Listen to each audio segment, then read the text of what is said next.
विदुर जी के मन में प्रश्न था, भगवान प्रभु ने सृष्टि क्यों बनाई, और बनाई तो बनाई, इतने भेदभाव क्यों बनाए? आपके भी मन में प्रश्न उठता होगा कि देखो, कोई सुखी तो इतना सुखी कि उसको कोई कुछ दुखी भी दिखाई नहीं देता, और कोई व्यक्ति दुखी तो उसका दुख ही खत्म नहीं होता।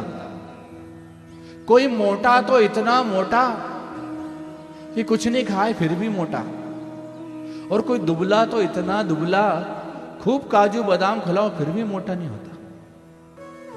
दूसरा, भगवान ने सृष्टि बनाई तो भेदभाव क्यों बनाए?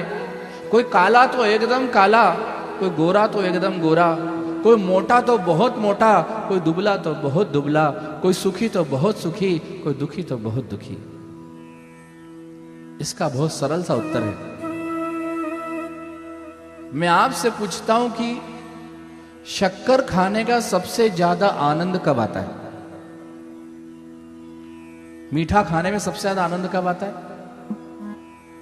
कब आता है? जब मुख में मिर्ची लगी हो, है ना? किसी का मुंह जल रहा हो, मुख में मिर्ची लगी हो, फिर क्या करता हो? अरे भैया जल्दी कुछ मीठा लाओ, शक्कर लाओ, मुंह जल रहा, बहुत तीखी मिर्ची थी। और जैसे शक्कर खाता बड़ा आनंद आता, हा, हे भगवान। ठंडा पीने का आनंद कब है? जब गर्मी का महीना हो। रजाई ओढ़ने का आनंद कब है? जब ठंड का महीना चल रहा हो। अब यदि रजाई कोई आपको बोले कि गर्मी भी उड़ाएंगे हम आपको, और एक नहीं चार, कैसा लगेगा आपको? कोई गर्मी में रजाई ओढ़ेगा? नहीं ओढ़ेगा, है ना? ठीक उसी प्रकार भगवान ने यह सृष्टि की संरचना इस विधि से करी कि दिन की महत्ता रात से ही है, उजाले की महत्ता अंधेरे से ही है, सज्जन की महत्ता दुर्जनों से ही है। यदि सब जगह अच्छे होते तो अच्छाई का महत्व ही क्या रहता, है ना? कोई सम्मान करता, अपमान करता, दोनों में अंतर कैसे पता पड़ता? यदि सभी सम्मान करते तो, यदि कोई अपमान करता, हमें पता होता कि सम्मान क्या चीज है। और भगवान ने दुनिया बहुत सोच समझकर बनाई है। मेरा आपसे प्रश्न है कि आप सबको कीचड़ कैसा लगता है? किसी को कीचड़ अच्छा लगेगा? नहीं लगेगा। लेकिन अगर मैं पूछूं कि भैंस को कीचड़ कैसा लगता है, कैसा लगता है? बड़ा आनंद आता है भैंस को कीचड़ में। कीचड़ में पड़ी रहती है गर्मी में, पानी में। हमको देखकर घृणा आती है, लेकिन उस भैंस को बड़ा आनंद आता है। इसीलिए भगवान ने जो सृष्टि की संरचना बनाई है, प्रत्येक जीव के अनुसार उसकी वस्तु का निर्माण हुआ है। एक बार एक व्यक्ति यही सोचा कि भगवान ने इतना बड़ा तरबूज बनाकर पतली सी बेल पर लटका दिया, और छोटे छोटे अंगूर इतने बड़े वृक्ष पर लगा दिए। यह सोचकर वह उसी अंगूर के वृक्ष के नीचे सो गया। तेज हवा चली और कुछ अंगूर टूटकर गिरे उसके सिर के ऊपर। आंख खुली, उसने सबसे पहले भगवान को धन्यवाद दिया। बोले, प्रभु समझ गया, अगर ये बड़ा सा तरबूज अगर आप वृक्ष पर लगा देते और तेज हवा में अंगूर की जगह यदि तरबूज गिरता तो मेरा क्या हाल होता। इसलिए भगवान की बनाई हुई सृष्टि में प्रश्न चिन्ह न लगाएं। भगवान हमसे ज्यादा बुद्धिमान है, शक्तिमान है, सर्वगुण संपन्न है।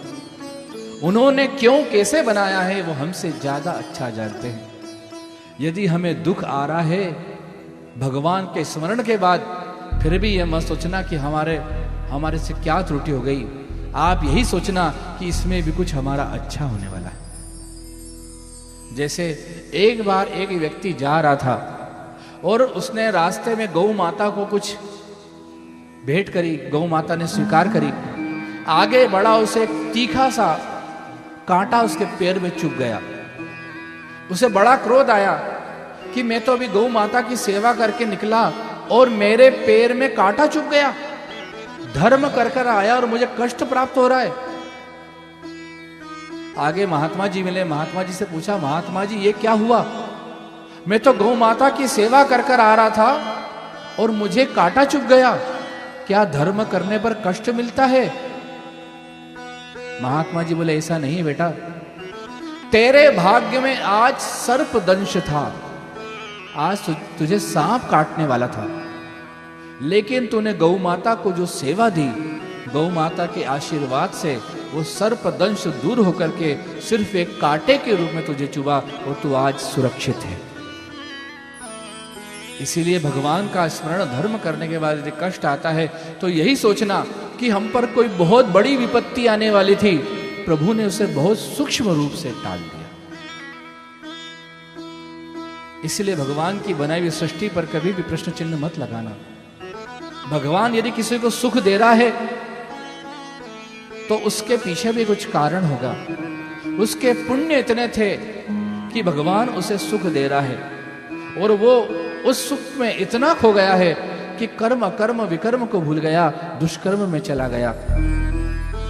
आज सुख उठा रहा है लेकिन कल उसे कर्म का फल भोगना ही पड़ेगा। जैसे प्राचीन काल में अनाज भरने के लिए कोठियां होती थी, देखा होगा आपने, ऊपर से अनाज डालते थे और नीचे से निकालते थे। अब मैं आपसे पूछता हूं कि यदि किसी को अनाज निकालना होगा तो सबसे पहले कौन सा अनाज निकलेगा? कौन सा? जो सबसे पहले डाला हुआ होगा। ठीक उसी प्रकार यदि आज आप सुख भोग रहे हैं या दुख भोग रहे हैं तो इसमें आपका प्रारब्ध सिंचित है। आपके पूर्व जन्म के कर्म ऐसे हैं जो आज आपको पहले भोगना है, और आप आज जो सत्कर्म कर रहे हैं प्रभु कृपा से वो आपके दुष्कर्मों का निवारण करके सत्कर्म का पुण्य आपको शीघ्र प्रदान करेगा। इसलिए भगवान की सृष्टि पे कभी भी प्रश्न चिन्ह नहीं लगाना।